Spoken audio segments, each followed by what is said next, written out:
Bom dia, boa tarde, boa noite, pessoal. Sejam bem-vindos a mais uma aula de teoria de corpos, onde nós vamos hoje falar sobre o grau de separabilidade de uma extensão algébrica, tá? E aí, deixa eu só dar uma introdução, uma motivação para vocês aqui do problema, que é a seguinte.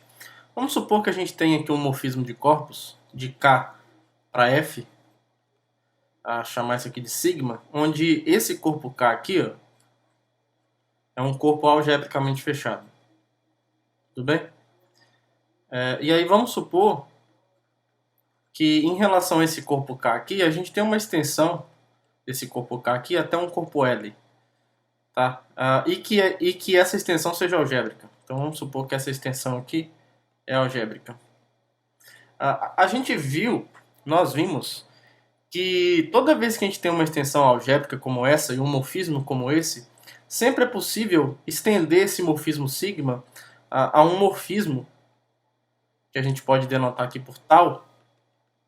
Então a gente sempre mostrou, aliás, a gente mostrou que sempre existe para uma extensão algébrica e um morfismo de corpos dessa forma aqui com F algebricamente fechado, a gente mostrou que sempre existe um levantamento, né, ou um morfismo tal que estende sigma, né, tal que, né, clássico, o tal restrito ao K é precisamente o sigma, tá? Então a resposta dessa pergunta, se é possível quando a extensão é algébrica estender esse morfismo sigma a um tal, ela é positiva, ela é sim. Essa resposta ela é uma resposta positiva.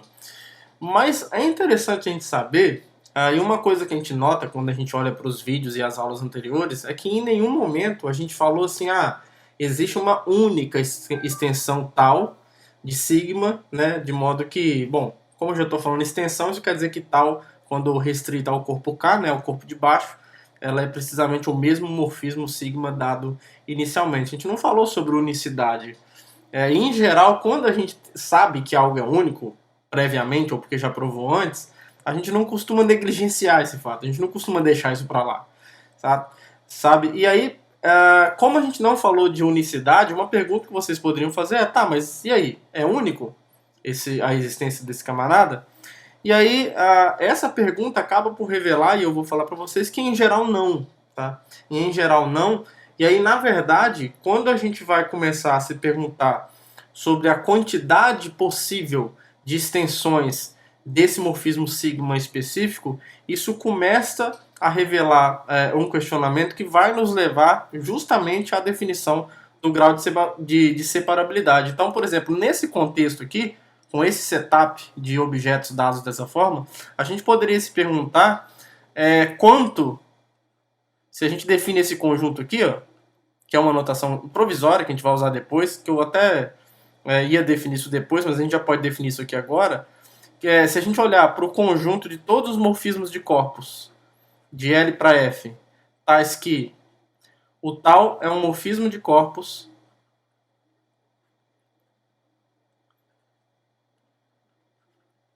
tal que o tal restrito ao corpo K é sigma. Então, se a gente define esse conjunto dessa forma, ou seja, o conjunto de todas as possíveis extensões de sigma, com esse F fixado e com essa L fixada, né, o sigma que já carrega a informação do K, né, então não precisa colocar esse K especificamente aqui.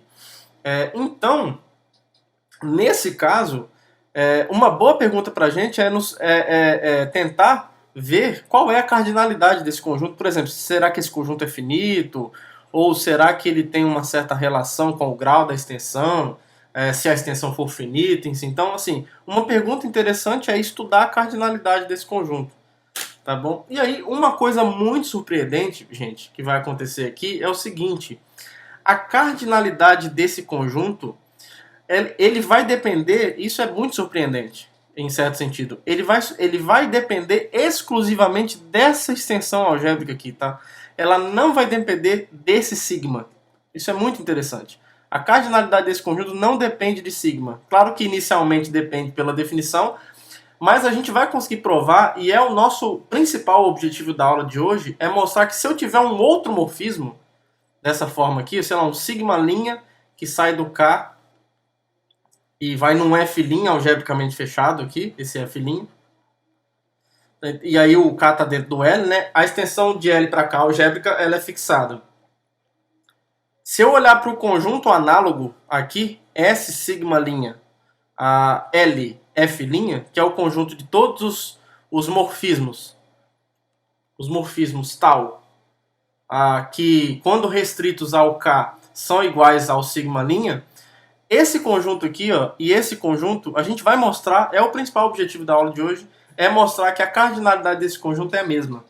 Tá? E aí, por exemplo, se eles forem infinitos, eles têm a mesma quantidade de elementos. Tudo bem, pessoal? Então, e aí, como essa cardinalidade não depende, a gente vai provar isso. A gente vai, tudo que a gente vai construir hoje é com esse objetivo, de provar que essas cardinalidades aqui são iguais, que não depende nem desse corpo algebricamente fechado e nem desse sigma específico para calcular a cardinalidade. O conjunto pode ser diferente, mas o cardinal é o mesmo. E aí, como essa cardinalidade não depende da escolha do sigma, é justamente esse cardinal que a gente vai definir como sendo o grau de separabilidade dessa extensão algébrica, que de certa forma está medindo a capacidade que a gente tem de estender morfismos definidos num corpo K a uma extensão algébrica desse corpo L. Tá? Então, o grau de separabilidade pode ser pensado dessa forma. Ele mede a capacidade de estender morfismos definidos no corpo de baixo para o corpo de cima. Tá? E aí é importante que essa extensão seja algébrica para a gente pelo menos garantir que existem morfismos aqui satisfazendo isso, né? E aí agora a gente vai tentar contabilizar essa cardinalidade de alguma forma, tá? Então a gente vai explorar esse conceito nas próximas aulas e o objetivo da aula de hoje é definir precisamente o grau de separabilidade como a cardinalidade de um desses conjuntos, porque definindo como um desses conjuntos, na verdade, qualquer morfismo sigma definido num corpo algebricamente fechado, a cardinalidade desse conjunto vai ser exatamente isso que a gente vai chamar do grau de separabilidade, que mede quantas extensões desse morfismo sigma fixado a gente tem. E o interessante é que isso não depende do sigma. Basta que eu tenha um morfismo de corpos saindo de K num corpo algebricamente fechado, a quantidade de morfismos que estendem esse cara é a quantidade que estende qualquer outro morfismo desde que o corpo da direita seja algebricamente fechado. Isso é fantástico. Isso, de certa forma, é um pouco surpreendente. E é fenomenal. E aí, esse cardinal, independente do sigma, depende apenas da extensão algébrica envolvida. E aí, isso a gente vai chamar de grau de separabilidade da extensão algébrica. Então, agora, depois dessa motivação, a gente vai, então, trabalhar rumo a provar que essas cardinalidades são as mesmas. E aí, para isso, a gente precisa construir alguns resultados para facilitar a nossa vida. Tudo bem? Bom, a primeira proposição, então, que a gente vai provar hoje é a seguinte. Vocês vão perceber que os personagens envolvidos no enunciado nos fazem crer que a gente já poderia, por exemplo, ter provado essa proposição anteriormente. Essa proposição e a próxima, por exemplo, elas têm essa característica, né? A gente já poderia ter provado isso daqui antes, dado que a gente já desenvolveu esses assuntos aqui anteriormente. Mas o ponto é que é interessante, muitas vezes, na construção de uma teoria, que ao tentar provar os resultados principais da aula de hoje, essas coisas, a necessidade delas foram surgindo, foram emergindo. Então, é interessante que a gente vai provar essa proposição para usar hoje mesmo, certo? Então, não vai ficar aquela proposição que a gente demonstrou de maneira solta lá atrás para usar só agora. Então, por isso que eu deixei para demonstrar só agora, porque a gente pode revisitar alguns conceitos e ainda aproveitar o fato delas estarem frescas na nossa memória, porque a gente vai ter acabado de demonstrar, e com isso provar o que é o principal objetivo de hoje, que é definir, provar um teorema que vai nos possibilitar definir o grau de separabilidade. Tá? Então, a paisagem aqui é essa daqui. A gente tem, aqui sem muitas hipóteses, tá? Eu tenho uma que pode ser relevante aqui, é que essa extensão é algébrica, então eu tenho um corpo K aqui, dentro de um corpo L de maneira algébrica. E aí a gente supõe que a gente tem dois morfismos, um chegando em F partindo de K e outro chegando em F partindo do tal. Para essa proposição aqui a gente não precisa admitir que F é algebricamente fechado, não precisa, para essa especificamente, ela é mais simples do que a necessidade do corpo ser algebricamente fechado impõe. E aí a gente vai mostrar o seguinte, ó. Quando eu tenho um diagrama como esse, de morfismos de corpos, dizer que esse diagrama aqui comuta é dizer que o tal, né, é restrito ao corpo K, é precisamente o sigma. Né? Então, tal categoricamente falando, é um levantamento desse morfismo, ou a gente pode pensar também que ele é uma extensão de sigma. Então, a gente vai mostrar o seguinte: quando eu tenho um morfismo nessas condições, a gente consegue verificar que, primeiro, o sigma de K é um subcorpo do tal de L, tá? Então, a imagem do sigma é um subcorpo da imagem de tal. Isso é bem razoável por conta dessa hipótese de extensão, na verdade da restrição, né? E mais, como essa extensão aqui é algébrica, então aqui dentro de F, essa extensão aqui também é algébrica. Tá? Então, esse enunciado está dizendo precisamente isso. Tá? Nessas condições, se essa extensão aqui é algébrica, essa extensão aqui, obtida a partir desse diagrama, também ela é algébrica e a gente vai demonstrar isso. Tá? Então, a gente não vai ter grandes dificuldades para fazer isso, não. Primeira coisa é que observe que como o sigma, como o tal restrito a K é precisamente o sigma, então, olha só o que acontece automaticamente. Ó. A imagem de sigma é precisamente a imagem do subcorpo K por tal, certo? Porque o tal restrito a K é exatamente o sigma. Então, a imagem de sigma é a imagem de K por tal.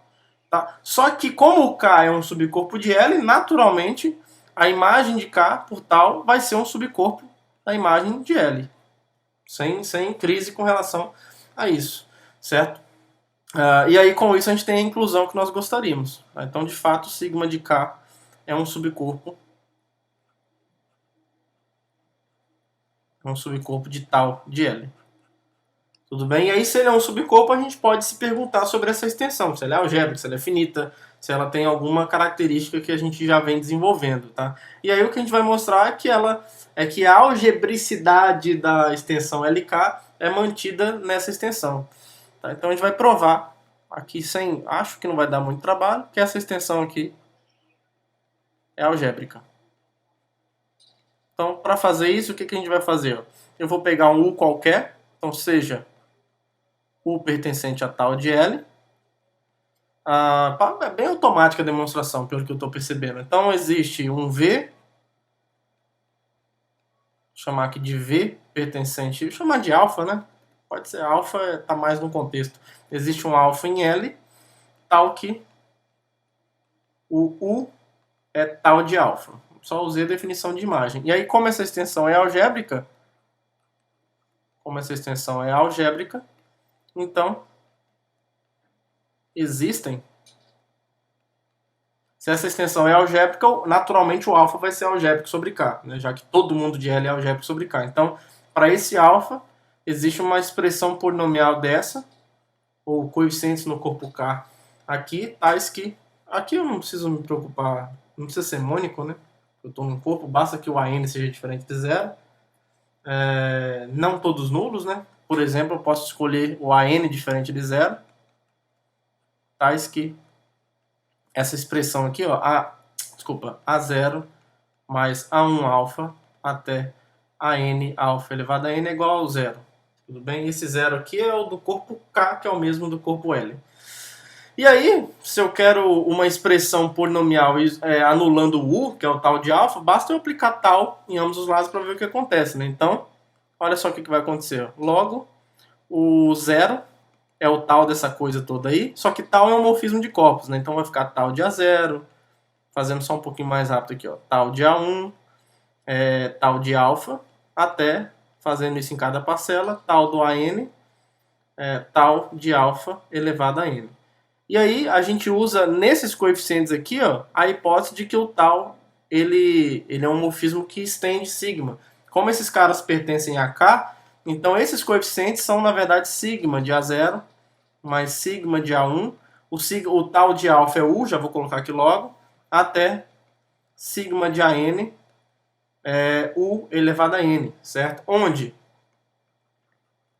sigma de A0 até sigma de AN são elementos de sigma de K, já que os coeficientes originais pertencem a K, e como a N é diferente de zero, então lembra que todo morfismo de corpos, como a gente está trabalhando com morfismos que preservam a unidade, A gente já está usando, eu já expliquei para vocês por quê, né?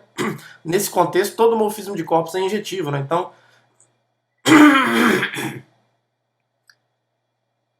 como a n é diferente de zero, o sigma de AN vai ser diferente de zero também, tá? Porque sigma é um morfismo de corpos. Tá? Então isso aqui prova. Assim, está demonstrado, então. Temos ali uma expressão polinomial não trivial que anula U com coeficientes em sigma de K. Tá? Então U pertence ao tal de L, é algébrico sobre o sigma de K. Tá? Isso encerra a demonstração, porque a gente pegou um elemento qualquer aqui em tal de L e mostramos que ele é algébrico sobre o sigma de K. Então, portanto, essa proposição está devidamente demonstrada. Agora, pessoal, a gente vai relembrar um resultado que a gente provou em algumas aulas aí para trás, que é o seguinte: a gente já viu que quando eu tenho uma extensão de corpos K dentro do L, dessa forma, se esse corpo aqui é algebricamente fechado, então, enquanto você pode ler o enunciado aí, eu vou tentar resumir ele nesse desenho, nesse diagrama. Se esse corpo aqui é algebricamente fechado, tira esse ser daqui, não faz sentido. A gente viu que quando eu pego o fecho algébrico dessa extensão, ou seja, algo que a gente está denotando dessa forma, né? O conjunto, que é um subcorpo dos elementos de L que são algébricos sobre K, então quando eu considero esse fecho algébrico dessa extensão, nós vimos que isso aqui é um fecho algébrico, de K, contido em L, certo? O que a gente vai mostrar nessa proposição é que, na verdade, quando a gente fixa uma extensão dessa em que o corpo de cima é algebricamente fechado, nessa extensão, isso daqui é o único fecho algébrico contido em L. Tá? Então, se nesse caso a unicidade é ontológica mesmo, só tem um, não é menos isomorfismo só tem ele. Tá? Então, quando eu tenho uma extensão de corpos de um corpo K com o de cima algebricamente fechado, então o único fecho algébrico de K que está contido em L é o fecho algébrico dessa extensão. Tá? O fato de mostrar que isso aqui é um fecho algébrico, a gente já provou, então isso a gente não precisa provar mais. O que a gente precisa verificar é que se tiver um outro fecho algébrico de K aqui dentro de L, necessariamente esses dois caras aqui vão ser iguais. Tá? Eu vou deixar uma interrogação aqui por enquanto, que a gente ainda não respondeu. Mas é isso que a gente tem que provar, tá bom? Então vamos demonstrar esse resultado. Vou colocar uma outra cor aqui para ficar mais bonitinho, né? Para mudar um pouco. Isso. Aí. Então tá. Então, assim, já vimos, né? Já sabemos. Só para registrar aqui, então. Já sabemos. Isso aqui a gente viu em alguma aula aí para trás. Já sabemos que isso daqui é um fecho algébrico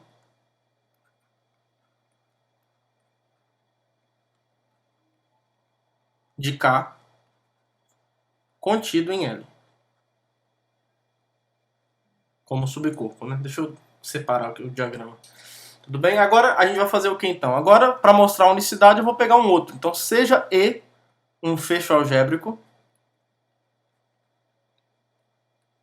de K, onde E é um subcorpo de L.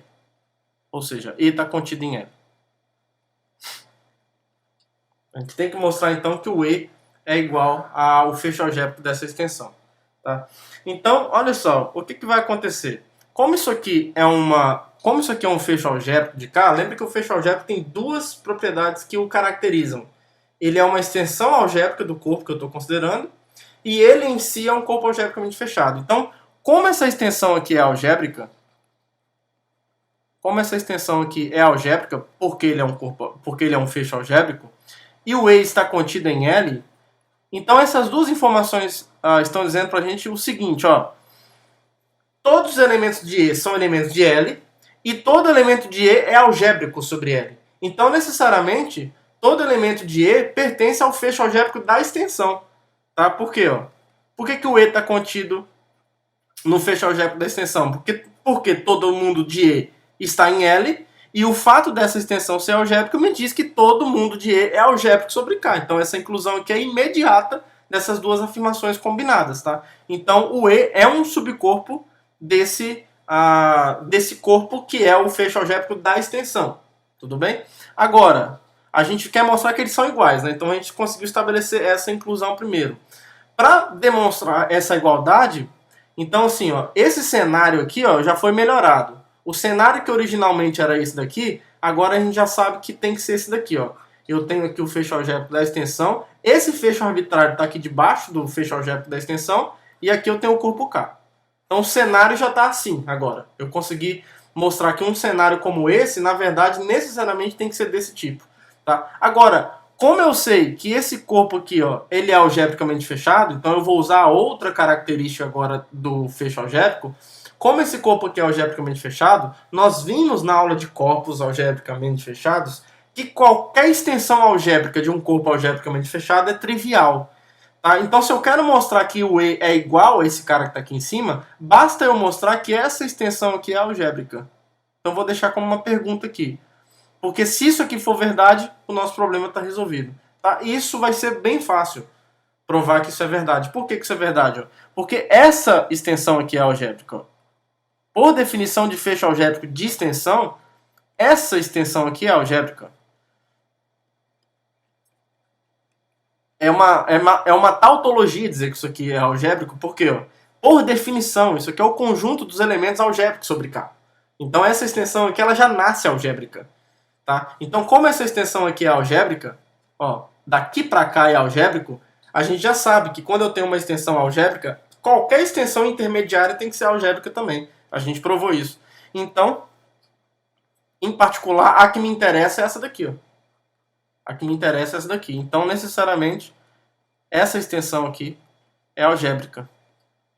Tá? E aí, como o E é algebricamente fechado, é um corpo algebricamente fechado, então acabou.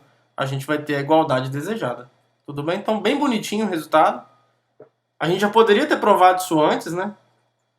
Mas meio que a gente foi... Deixa eu deixar o E igual... Colocar o E igual ao fecho algébrico da extensão. Tá? A gente poderia ter provado isso antes, né? A gente não precisou de nada novo que a gente não tivesse antes para mostrar esse resultado, mas realmente não foi uma demanda essa unicidade. Tá? Só que para o que a gente vai precisar hoje, essa demanda vai surgir, vocês vão ver daqui a pouco, tá bom? Então, a gente conseguiu refinar melhor esse resultado. Então, além de mostrar que o fecho algébrico de uma extensão desse tipo, onde o de cima é algebricamente fechado, é um fecho algébrico do de baixo, ele é único dentro de L. Tá? Então, quando você fixa um corpo algebricamente fechado em cima, aí sim, o fecho algébrico dessa extensão é o único fecho algébrico desse corpo de baixo. Tá? Fixado esse corpo de cima. Então, você tem uma receita aí de como produzir fecho algébrico e como obter, talvez, diferentes noções ontológicas de fechos algébricos, mas diferentes só, talvez, na natureza, no rótulo dos elementos, mas algebricamente eles vão ser a mesma coisa porque eles são isomorfos. A gente já provou isso. Agora, então, a gente vai começar a atacar o problema de maneira mais direta. Tá? Vamos só lembrar da anotação que a gente definiu aqui atrás. Ó. Então, eu tinha até deixado uma aba aqui reservada para isso, mas como eu já escrevi aqui atrás, a gente pode aproveitar, né? Lembra que quando eu tenho esse cenário, a gente definiu esse conjunto aqui como sendo o conjunto de todas as extensões do morfismo sigma, né? De um morfismo sigma dado. E o que a gente vai provar no próximo lema, antes de a gente mostrar qual é o próximo lema, a gente vai mostrar o seguinte, ó. Quando eu tenho um morfismo dessa forma, opa, saiu um pouco do controle aqui. Quando eu tenho um morfismo dessa forma, aqui o F é algebricamente fechado, né? Como sempre nesse contexto.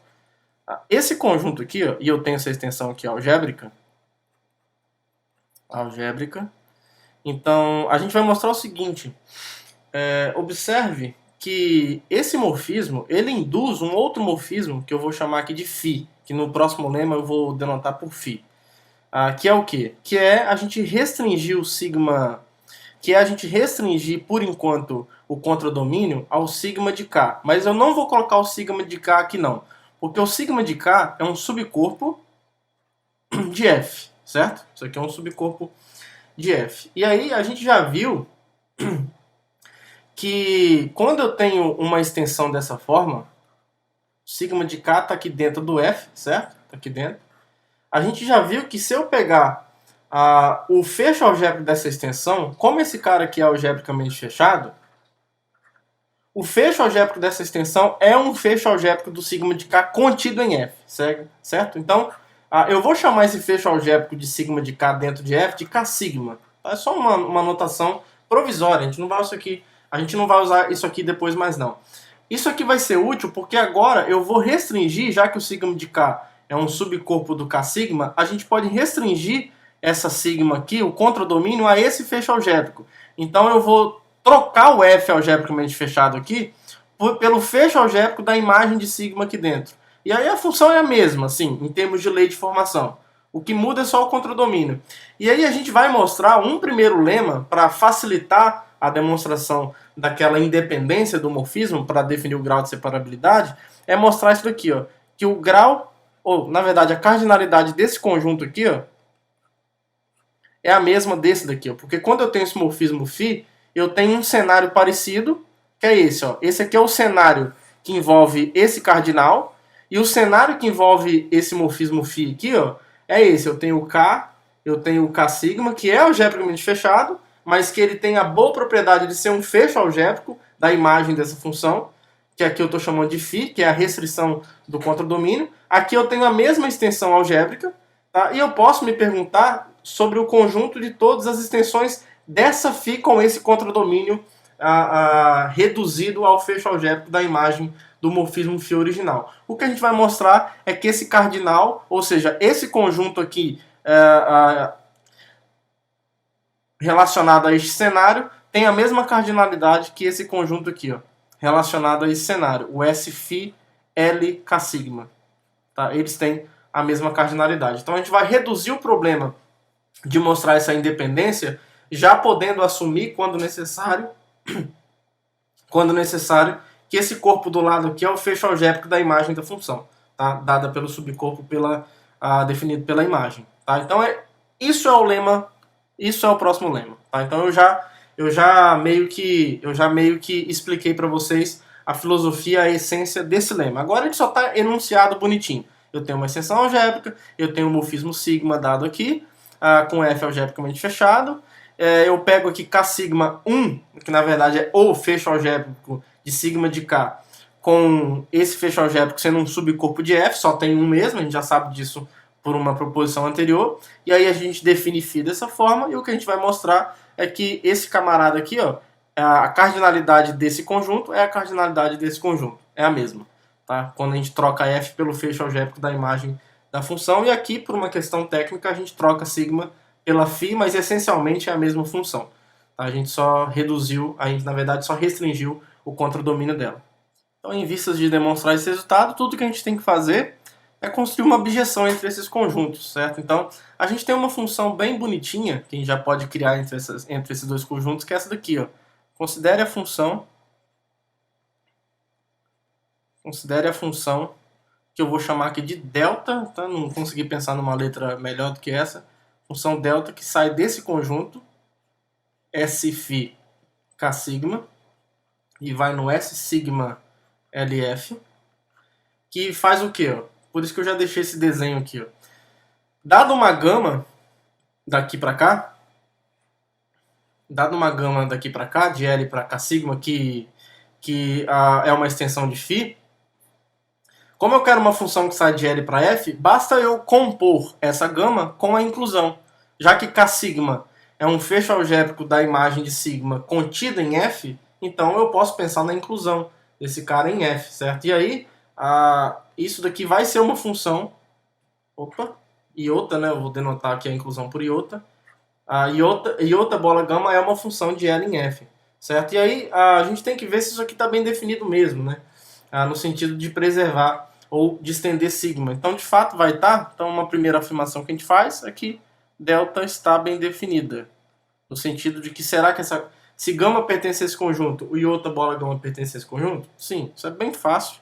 A gente vai demonstrar aqui só em nome de deixar registrado os detalhes, mas vocês podem fazer por conta própria, essa parte é bem tranquila.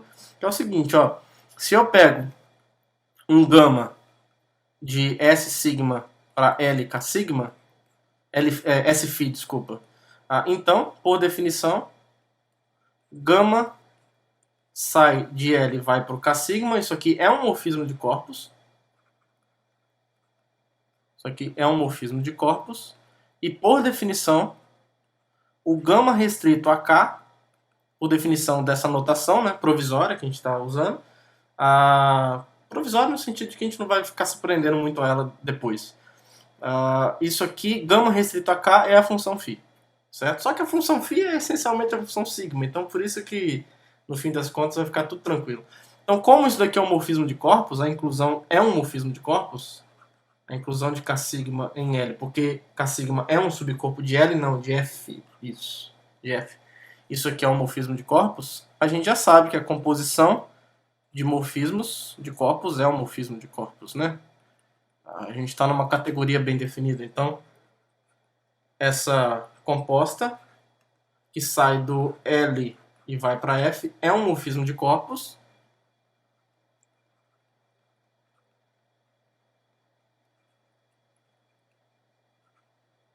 Então agora isso aqui está habilitado a ver se ela satisfaz a condição que define esse conjunto. E claramente, ó, quando a gente olha para qualquer elemento em K, a gente tem que ver se isso aqui restrito ao K é a função sigma, né? Então, e para todo A em K, olha o que acontece, é bem fácil. Iota bola gama de A é iota de gama de A. Bom, o iota não faz nada, né? Iota é inclusão, então isso aqui é o próprio gama de A. Só que o gama é a função φ, quando aplicada em alguém de K. E φ, por definição, é a função sigma, só que com contradomínio restrito. Só que a lei de formação é a mesma. Tudo bem? Então isso aqui implica que o iota bola gama restrito ao corpo K é o sigma. Tá? Então, quando a gente observa essa informação e isso daqui, por definição, então, isso daqui pertence a esse conjunto. Essa é a definição desse conjunto. Tem que satisfazer essas duas coisas. Tá? Então, delta está bem definida. É muito fácil mostrar que delta é injetiva, porque a função iota é injetiva. Olha só o que vai acontecer. Ó. De fato, se a gente pega aqui, ó, gama 1 e gama 2 pertencentes a esse conjunto aqui, ó, L e K sigma, tais que o delta de gama 1 é igual ao delta de gama 2, então, por definição de delta, o que é delta? É você compor com a inclusão. Então, a inclusão composta com gama 1 é igual à inclusão composta com gama 2. E aí, como iota é injetiva, vou usar um nome chique aqui, né? As funções injetivas são monomorfismos, né? Então vale a lei do cancelamento à esquerda, tá? Usando uma linguagem categórica. Mas você não precisa apelar para tanto. Né? Com um pouco que a gente já sabe de teoria básica de conjuntos e funções, a gente sabe que, por exemplo, toda função injetiva é invertível à esquerda. Então, tem uma inversa à esquerda aqui, que quando você compõe todos em ambos os lados, vai ficar a identidade e aí vai ficar gama 1 igual a gama 2. Tá? Então, gama 1 tem que ser igual a gama 2. Certinho? Então, isso prova que delta é injetiva. E aí agora a gente vai mostrar que delta é sobrejetiva. Para essa parte, a gente vai usar precisamente as duas proposições que nós provamos inicialmente na aula. Elas foram feitas para essa parte. Por quê? Para eu mostrar que delta é sobrejetiva, a gente tem que pegar o quê aqui? Ó? A gente tem que pegar, eu vou chamar de tal, uma tal qualquer no contradomínio. Vamos pegar aqui um tal qualquer no S sigma L de F. Então o cenário é esse daqui. Ó. Os ingredientes que eu tenho para montar, para ver se essa função é sobrejetiva, é o seguinte. Eu tenho a função φ aqui embaixo, K em K sigma, que é basicamente a função sigma, restrita com contradomínio. Aqui eu tenho F, e aqui eu tenho sigma, e aqui eu tenho a inclusão, certo? Então esse diagrama aqui já comuta. Aqui eu tenho a extensão algébrica L para cá, e é dada o tal, tá aqui, ó. É dado dessa forma. Tá? A gente quer encontrar uma gama que sai de L. Vou desenhar a pontilhada aqui, porque é o que a gente quer encontrar. A gente quer encontrar um gama tal que quando eu componho gama com iota, isso é o tal. Porque gama com iota, né, o iota composto com gama é precisamente o delta de gama. Então a gente quer encontrar esse gama tal que, de modo que o tal é o delta de gama, certo? É isso aqui que falta encontrar. Tudo bem? E aí, se a gente sabe que esse morfismo tal que sai de L em F. Então eu tenho certeza, por exemplo, que o tal de L está contido em F, por definição. Mas se a gente provar, por alguma razão, que o tal de L está contido nesse K sigma, Se a imagem dele já está contida aqui, então a gente só vai precisar olhar para a função tal e restringir o contradomínio dela a K-sigma. Só que a gente vai ter que responder essa pergunta aqui, ó. Será que o tal de L está contido em K-sigma? Se isso aqui for verdade, acabou o meu problema. Se isso aqui for verdade, acabou o meu problema. Tá? E aí, responder essa pergunta, a boa notícia é que a resposta é sim. E ela é sim justamente por conta dos dois resultados que a gente provou hoje. Tá? Por quê? Vamos lá. Como essa extensão aqui é algébrica,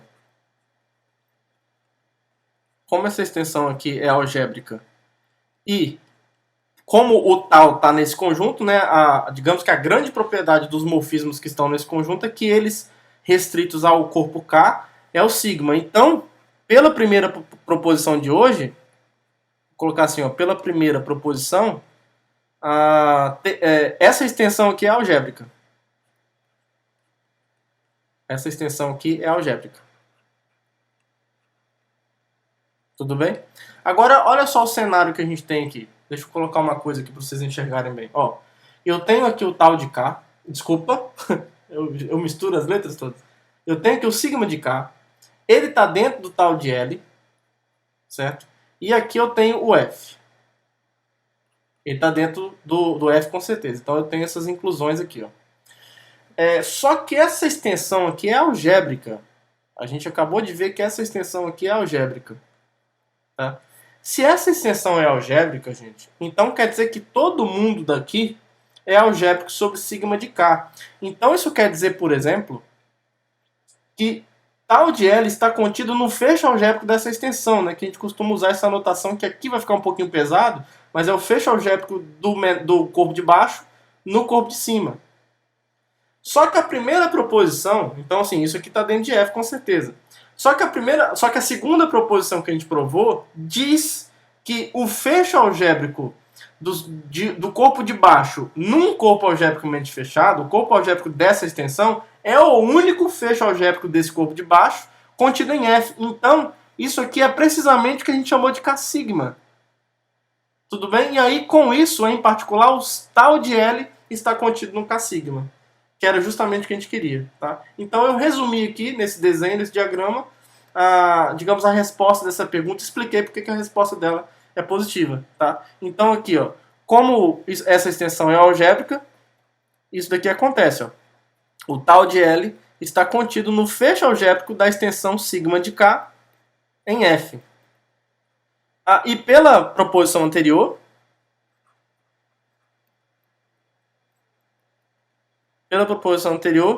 esse fecho algébrico da extensão sigma de K para o F é precisamente o K-sigma, porque isso daqui é o fecho algébrico, é o único fecho algébrico que eu chamei de K-sigma esse fecho algébrico de sigma de K em F. Tudo bem? Então, pela unicidade da proposição anterior, do fecho algébrico dentro de um corpo algébricamente fechado fixado, a unicidade obtida no resultado anterior me dá essa igualdade. Então, isso vai implicar que o tal de L está contido no K-sigma. E aí agora acabou. Uma vez que tal de L é um subcorpo, um subconjunto do K de sigma, do K de sigma não, né? K-sigma. Em particular, a gente pode definir, podemos definir essa função aqui, ó, que vai cair como uma luva para o que eu quero. Podemos definir gama, que sai do L em K-sigma, basicamente a função tal. Só que eu só estou restringindo o contradomínio a algo que eu sei que já contém a imagem dela, como subcorpo, que é o fecho algébrico do sigma de K em F.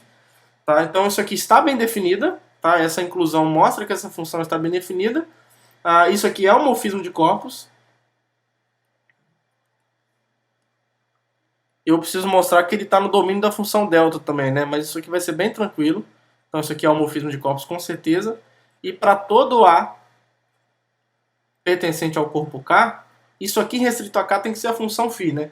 Então, para todo A pertencente a K, ó, o gama de A é o quê? O gama de A é o tal de A. Só que tal restrito a K é o sigma. Então, isso aqui é o sigma de A. Só que sigma de A é precisamente a função φ de A, aqui no enunciado. Então, isso aqui é o φ de A. Φ é só a sigma restrita com contradomínio restrito, né? Então, isso aqui nos diz que gama restrito a K é φ, tá? Então, Por definição, o gama está nesse conjunto aqui, ó, S, Φ, L, K, sigma. E claramente, isso aqui é óbvio, quando você pega a inclusão e compõe com gama, isso aqui é exatamente a função tal.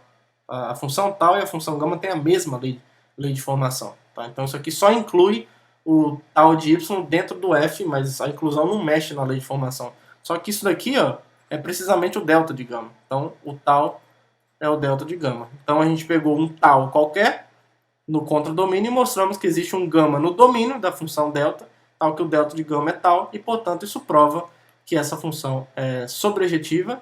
Portanto, o que nós provamos é que delta é uma abjeção.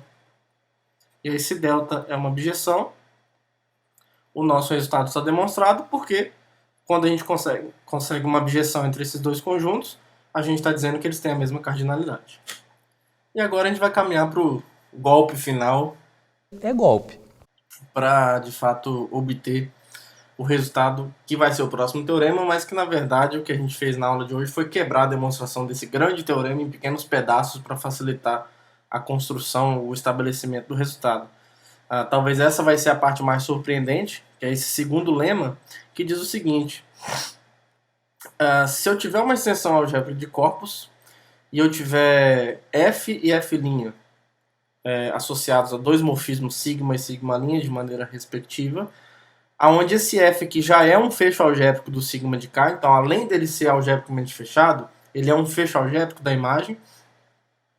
E se o F' é um fecho algébrico da imagem do sigma' de K, então a gente consegue mostrar essa igualdade de cardinalidades. Tá? Isso aqui é fenomenal, isso aqui é fantástico. E o que a gente vai fazer aqui, pessoal, na verdade, é provar, na verdade, é construir uma função injetiva entre esse conjunto aqui e esse. Com isso, a gente vai concluir que a cardinalidade desse daqui tem que ser menor ou igual do que a cardinalidade desse. Só que aí, como a gente está trabalhando com morfismos arbitrários, de maneira análoga você conclui a outra desigualdade. Tá? E aí a gente vai usar um famoso teorema chamado Teorema de Cantor, Bernstein e Schröder. Eu não sei se eu pronunciei certo, mas eu vou escrever aqui, ó, que diz o seguinte, ó, esse teorema diz o seguinte: se você tem dois conjuntos quaisquer, deixa eu abrir um parênteses aqui do lado, porque esse aqui vale a pena comentar. Se você tem dois conjuntos quaisquer x e y, se a cardinalidade de x é menor ou igual à cardinalidade de y e a cardinalidade de y é menor ou igual à cardinalidade de x, ou seja, só para tornar mais explícito, se existe uma função injetiva de x em y e se existe uma função injetiva de y em x, então existe uma abjeção entre eles. Tá? Esse resultado é fenomenal. Na verdade, não se somente sim, mas a volta é ridícula, né? De trivial. O grande ponto aqui é essa implicação aqui. Se você tem, então digamos que o cardinal obedece uma certa antissimetria, né? Falando com algumas aspas aqui. Mas que no fundo é isso mesmo. Essa é a essência. Tá? Então a gente vai usar esse teorema de Cantor, Bernstein e Schröder. Não sei se é assim que pronuncia esse último nome especialmente, mas me perdoem aí a minha falta de habilidade na pronúncia desse belo teorema. Então vamos provar esse resultado. Para provar esse resultado, a gente vai usar alguns resultados que a gente já estabeleceu anteriormente, e digo isso em aulas passadas. A primeira coisa que a gente observa é o seguinte, ó. Eu vou considerar esses morfismos como sigma. A gente vai montar aqui um script bonitinho para a gente trabalhar. Então, como eu tenho esses dois morfismos de corpos, vamos deixar registrado algumas coisas aqui. Como isso aqui são morfismos de corpos, então, o que vai acontecer? Esses morfismos aqui, ó, a gente já sabe, né, que sigma e sigma', por serem morfismos de corpos, são injetivos, certo? E aí o que vai acontecer? Ó?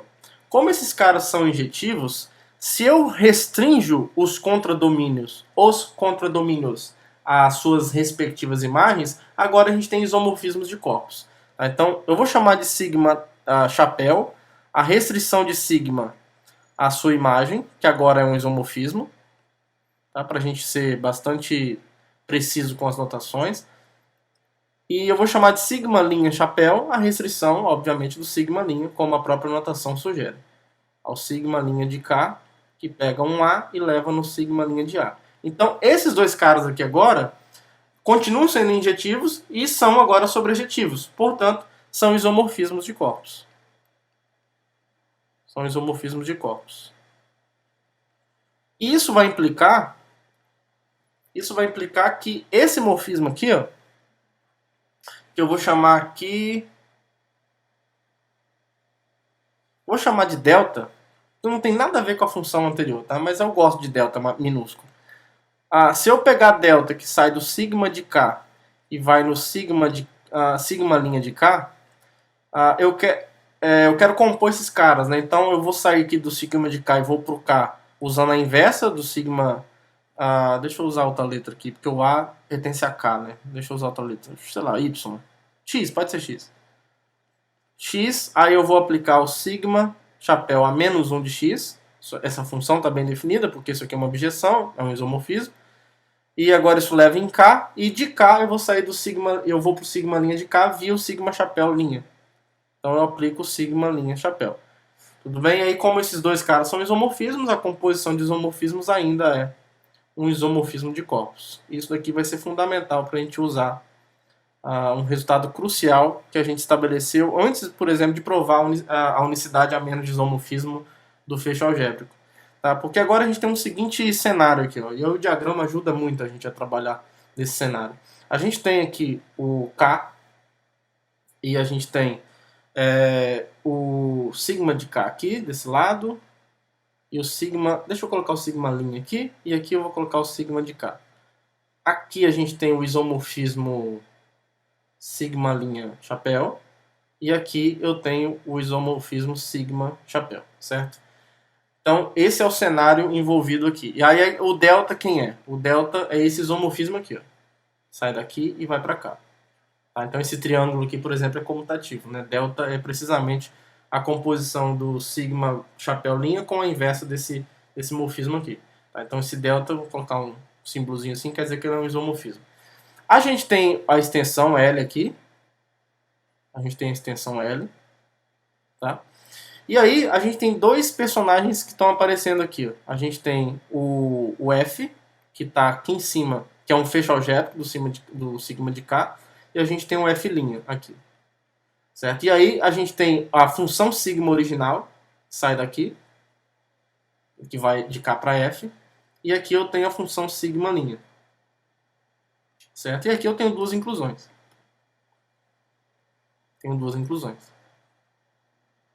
Tudo bem?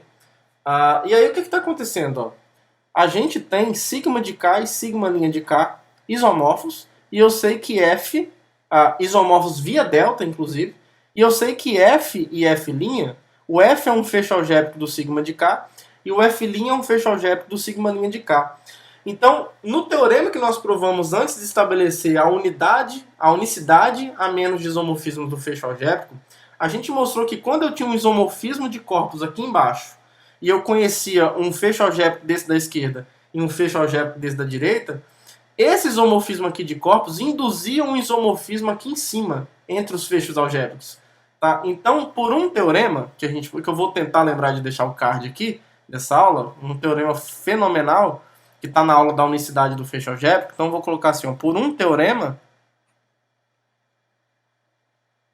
como, deixa eu deixar bem registradinho, bonitinho aqui, ó, como F é um fecho algébrico de sigma de K, e F' aqui precisa... Por isso que a gente fez o lema anterior, por isso que a gente reduziu primeiro para trabalhar com fechos algébricos, porque a gente tem esse resultado quando eu sei que esses caras são fechos algébricos. Se eles são só apenas corpos algebricamente fechados que contêm corpos isomorfos, não necessariamente esses caras são isomorfos. Mas se eles são fechos algébricos de corpos isomorfos, eles também são isomorfos e eles têm um isomorfismo induzido por delta no sentido de estender esse isomorfismo delta, tá? Então, F', como F' é um fecho algébrico, então essa é a razão da gente ter trabalhado com o lema anterior primeiro. E a gente vai unir esses dois lemas depois para estabelecer o teorema principal sem fazer essas hipóteses. Então, como isso aqui acontece, de sigma linha de K, então, esse então é esse teorema que eu estou citando aqui. Existe, que eu vou chamar aqui de lambda, um isomorfismo isomorfismo de corpos tal que, isso aqui é fundamental, tá? Importantíssimo, que a restrição de lambda ao sigma de K é igual a esse delta. Tá? Lembrando que delta é a composição essencialmente de sigma com a inversa de sigma. Só que aí você tem que trabalhar com as restrições para essas coisas serem de fato isomorfismos. Tá? Então, esse teorema é fenomenal. Então, esse lambda está aqui. Ó. Deixa eu colocar ele na jogada aqui. Ó. O lambda está aqui. E esse lambda é um isomorfismo. Esse lambda é um isomorfismo. Tá? E aí, observe que até agora a gente não estabeleceu nenhuma conexão entre esse conjunto, o S sigma LF e o S sigma linha LF linha. A gente não estabeleceu nada. Mas agora a existência desse lambda vai nos ajudar a fazer essa conexão entre esses dois conjuntos. Porque olha só, se eu pegar um elemento que está no S sigma LF, o arquétipo dele é uma função, né? Deixa eu pegar uma outra cor aqui. É uma função que sai de L e vai para o F, certo? É um tal que sai daqui. E eu quero que ele induza uma função de L para o F' de maneira que essa indução seja injetiva. Indução aqui não no senso técnico, né, no senso comum. Mas agora, via essa composição, a gente tem uma maneira muito razoável de fazer isso. Se eu quero, a partir de tal, induzir uma função de L para F', basta eu compor lambda com tal. E o mais interessante é que essa composição já nasce injetiva porque lambda é injetiva. Então, assim como foi fácil provar que no lema anterior a gente tinha aquela injetividade, que a delta era injetiva, né, no caso do lema anterior, porque a inclusão é injetiva, aqui igualmente vai ser fácil mostrar que essa maneira de estabelecer essa conexão entre os morfismos de L para F e de L para F', ela é injetiva justamente por isso também. Tá? Então basta você olhar para a composta, né, de modo que esse diagrama aqui comute. Então, nada mais natural do que definir essa função aqui. Ó. Defina psi que sai do S sigma LF e vai no S sigma linha LF', dada por quê? Pega um tal aqui e leva no lambda bola tal. Tudo bem? Então vamos mostrar que essa função está bem definida para a gente deixar com os detalhes completos e mostrar que ela é injetiva. E aí basicamente o nosso trabalho vai ter terminado. Então, vou mostrar então que psi está bem definida, só para ter um cuidado de estarmos fazendo tudo certinho. Bom, a gente tem que mostrar que se tal está nesse conjunto, né? Então vou pegar aqui um tal no S sigma LF. A gente tem que mostrar que o lambda bola tal pertence ao LF', né? Então assim, como o lambda, como isso daqui é um morfismo de corpos, é um isomorfismo inclusive, né? Como lambda, então vou colocar assim, ó, como isso e tal de L para F são morfismos de corpos, bem mastigadinho. Então, o lambda bola tal, né? Composição de morfismos é morfismo, né? De corpos. Então, isso aqui é um morfismo de corpos. Agora, a grande característica... O atleta Hulk entrou na segunda etapa e ainda encontrou tempo para dar um chute forte para fora, que é a sua maior característica. A grande característica de um morfismo de corpos para pertencer a esse conjunto é quando eu olhar para ele restrito ao corpo K, isso tem que ser o sigma linha, né? Então vamos ver por que isso acontece. Além disso, isso é o principal que a gente tem que verificar. Para todo A pertencente ao corpo K, quando a gente calcula o lambda bola tal de A, vamos lá, isso aqui é lambda bola, o tal de A, ele restrito ao corpo K é o sigma de A, né? Porque o tal está nesse conjunto. Então isso daqui é o lambda de sigma de A, vou colocar assim. Agora, como isso daqui, ó, como o A pertence a K, o sigma de A pertence a sigma de K, certo? E o lambda restrito ao sigma de K, a gente tem essa informação, isso é o delta. Tá? Então vamos lá, isso aqui então tem que ser o delta de sigma de A. Só que o delta foi definido assim, ó, como essa composição. Então isso aqui é o sigma, vamos lá, isso aqui é o sigma linha chapéu, composto com sigma chapéu de sigma, aliás, aqui tem um A-1, né? O sigma chapéu A-1 de sigma de A. Isso, agora tá certo. 1, 2, 3, 1, 2, 3, fechou. Aí aqui, isso aqui é o sigma chapéu linha de o sigma chapéu A menos 1 de sigma de A é o sigma chapéu de A. Por que é interessante colocar dessa forma? Porque aí você vai ter a função aplicada junto com a sua inversa, então não vai fazer nada. Então isso aqui vai ficar o sigma chapéu linha de A mesmo, porque esses dois caras vão se cancelar, né, entre aspas. E aí o sigma chapéu linha é a função sigma linha com o contradomínio restrito, mas a lei de formação é a mesma. Então isso daqui é o sigma linha de A. Então essa continha que a gente fez aqui mostra que o lambda bola tal restrito ao sigma de, não, desculpa, restrito ao K é sigma linha, tá bom? E aí, portanto, isso aqui mostra que o lambda bola tal pertence a esse conjunto por definição. Beleza? Então isso mostra que a função está bem definida, tá? Agora, mostrar que ela é injetiva é muito fácil. Ela é fácil porque o lambda é o isomorfismo, em particular, é injetiva, tá? Então é a mesma história que a gente usou anteriormente, quando a gente trabalhou com a inclusão. De fato, se você pega aqui, ó, sei lá, tal 1 e tal 2 pertencentes a esse conjunto, LF, tais que o psi de tal 1 é igual ao psi de tal 2,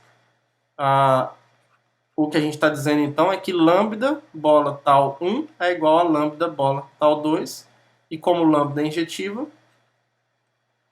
não tem jeito, né? O fato dela ser injetiva, né, ela é cancelável à esquerda, se você preferir assim.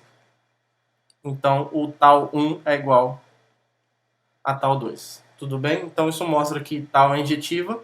Portanto, o que nós estabelecemos? Que a cardinalidade desse conjunto é menor ou igual à cardinalidade desse conjunto aqui.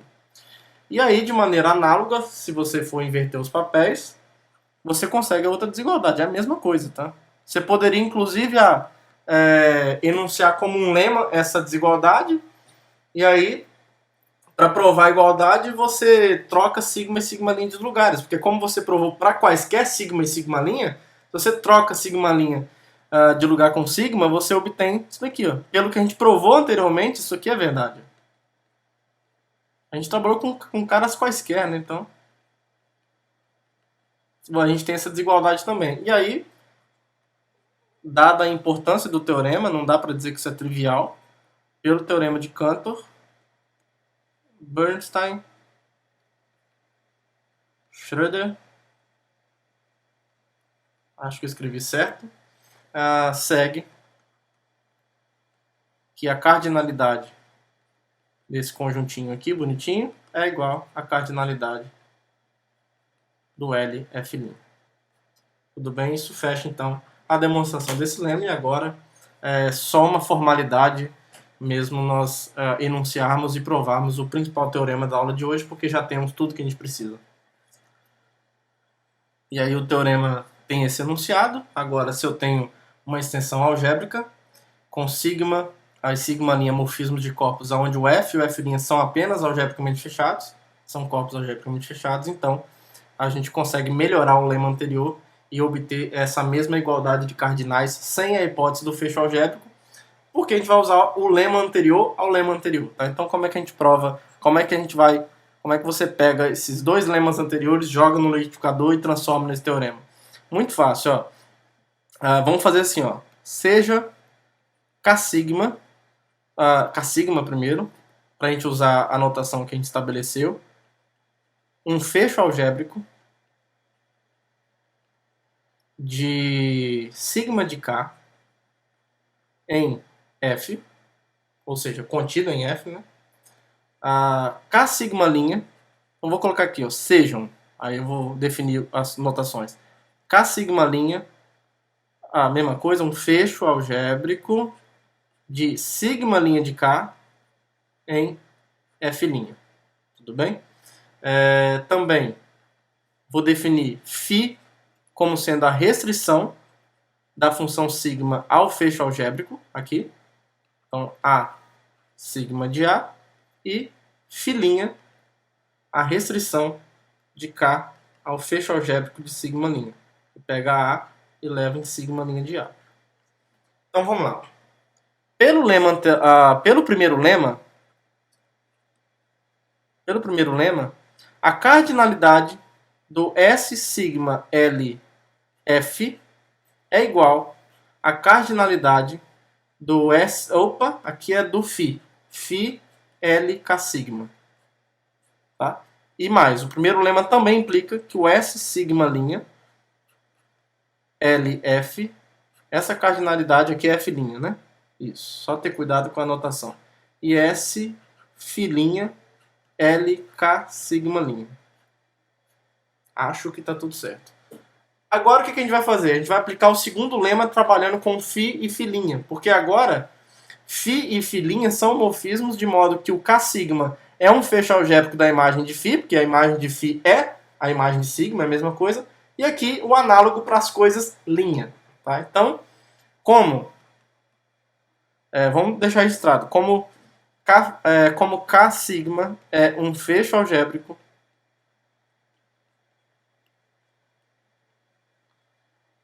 de sigma de K, que é igual a φ de K, mesma coisa, porque a lei de formação é a mesma. E aqui, deixa eu colocar assim, ó, e aqui, K sigma', mesma coisa, é um fecho algébrico de sigma' de K, que é a mesma coisa que o φ' de K, a imagem. Então, pelo lema 2, ou segundo lema, que é o lema anterior, a gente já viu que quando a gente trabalha com fechos algébricos, vale essa igualdade aqui, ó. O Sφ L K sigma é igual à cardinalidade do Sφ' L K sigma'. Agora é só usar a transitividade da relação de igualdade entre cardinais, que a gente já sabe que existe, porque a composição de bijeções é uma bijeção, essa parte é fácil. O teorema de Cantor, Bernstein e Schröder, ele não é um teorema... não é simples de ser demonstrado. Não na mesma dimensão que você mostrar que a composição de bijeções é uma bijeção. Mas aqui é tranquilo, porque olha só, para a gente concluir. Isso é igual a isso, certo? Aí isso daqui verdinho é igual a isso, e esse cara é exatamente esse. Então é igual a esse. Então nós estabelecemos a igualdade que nós gostaríamos. Tá? Então pela transitividade da igualdade de cardinais,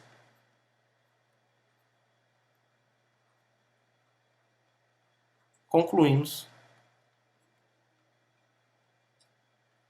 que a cardinalidade desse conjunto aqui, ó, é igual à cardinalidade desse conjunto aqui, e aí a gente não precisa, se não quiser trabalhar em fechos algébricos, basta trabalhar com um corpo algebricamente fechado. Tudo bem? Então, com isso, esse teorema está demonstrado, né? E aí a gente define o grau de separabilidade. Aqui, ó, o grau de separabilidade como um cardinal. Se a gente tem, então, uma extensão algébrica,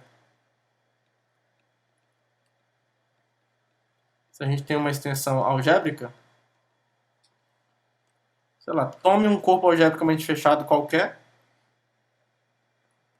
Você poderia, por exemplo, pegar a inclusão, né, do corpo K num fecho algébrico dele, se você quiser. Então tome F, não tem se é, né? Tome F, um corpo algebricamente fechado.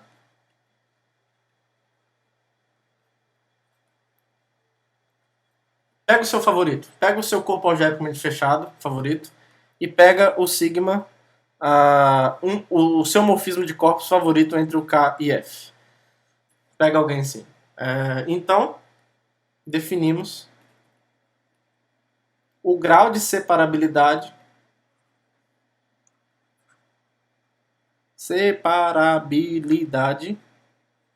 da extensão algébrica, isso é importante, né? Foi muito importante trabalhar com extensões algébricas, como a notação clássica que a gente usa é essa daqui, ó. É parecida com a notação de grau, né? Só que a gente coloca um Szinho aqui para diferenciar do grau da extensão, até porque a gente nem sabe se essa extensão tem grau finito, né? A gente, em momento nenhum, precisou que essa extensão tivesse grau finito. A gente define isso como a cardinalidade desse conjunto aqui, ó, que independe completamente dessa escolha de sigma, foi o que a gente provou hoje. Aí você pode falar, mas será que existe um corpo algebricamente fechado em um sigma desse? Tem sim. É só você pegar, por exemplo, como exemplo, se você quiser. Pega F como fecho algébrico de K, o seu favorito, e pega o sigma como a inclusão do K no fecho algébrico de K. Pronto. Você tem aqui um morfismo de corpos entre K e um corpo algebricamente fechado. E aí você pode trabalhar em relação a esse sigma, a cardinalidade desse conjunto. A vantagem é que você não precisa se prender a isso. Se for útil trabalhar dessa forma, beleza. Mas se você quiser trabalhar com qualquer outro morfismo, a cardinalidade vai ser a mesma. Tá? Então isso daqui é o que nós vamos chamar de grau de separabilidade de uma extensão. Então, num primeiro momento, segundo essa filosofia que a gente apresentou hoje, ele de fato está medindo a capacidade de extensões de morfismos de corpos, né? Quantas vezes você consegue estender um mesmo morfismo, sigma, e o interessantíssimo é que isso não depende do sigma, não depende desse sigma envolvido. Se você pegar um outro morfismo sigma entre K e um outro corpo algebricamente fechado, a quantidade de extensões desse outro morfismo também vai ser a mesma. Tá? Se for finito, vai ser o mesmo número. Se for infinito, vai ter a mesma cardinalidade. Então isso é fenomenal. É um conceito lindo, esse conceito de grau de separabilidade. Do jeito que eu estou apresentando aqui hoje, parece que ele está completamente descolado de conceitos e problemas que a gente vem resolvendo até aqui, mas não. A gente vai conseguir, por exemplo, associar o grau de separabilidade com o grau da extensão, em alguns casos. Lá na frente isso vai ter a ver com um problema chamado elemento primitivo, quando que uma extensão, por exemplo, algébrica ou finita, é da forma K adjuntado de um único elemento, certo? Se você tem uma extensão dessa forma, quando que L é K de U? Quando você consegue um único elemento, de modo que adjuntando só ele, você consegue realizar a extensão inteira. Então, esse elemento é chamado elemento primitivo. Então, isso vai ter muito a ver com uma coisa chamada extensões separáveis, que tem tudo a ver com esse grau de separabilidade, satisfazer uma certa condição, que eu não vou falar aqui agora para não estragar surpresa, tá? Então, fiquem tranquilos, esse belo conceito que a gente desenvolveu hoje, ele vai conversar com os conceitos que a gente vem trabalhando até agora, tá, pessoal? Então, espero que vocês tenham gostado, que todos tenham um bom dia, uma boa tarde, uma boa noite, um abraço para todo mundo e até o próximo vídeo, até a próxima aula. Tchau, tchau.